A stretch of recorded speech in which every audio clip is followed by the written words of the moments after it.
Hey everybody, it's Beth. Today I'm using this decor piece I got from Dollar Tree, as well as this box I had on hand. It's about 6 by 4. I removed the beads and twine from the plaque and placed wood glue on the back of it and placed that centered on one side of the box. While I wait for that glue to set, I take some masking tape and I just wrap it around that piece on the front. And then I'm flipping that upside down and taking these wooden dowel caps I got from Hobby Lobby and wood gluing those to the 4 corners. After those are all in place, I let the glue set for about half an hour before I work with it again, but it does take a full 24 hours for the glue to fully cure. After the half an hour, I remove the tape and the stickers from the bottom. I paint the entire thing except for the center of the plaque on the front with Plaster colored chalk paint, and that's by Waverly.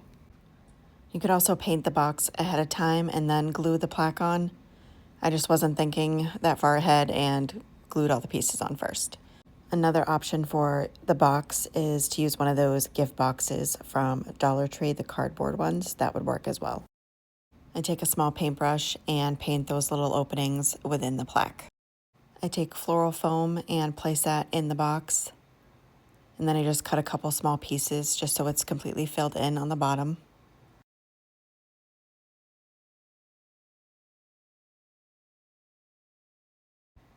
Next, I'm taking some lamb's ear picks that I got from Walmart and just cutting them down and then placing them throughout the floral foam so it's completely filled in.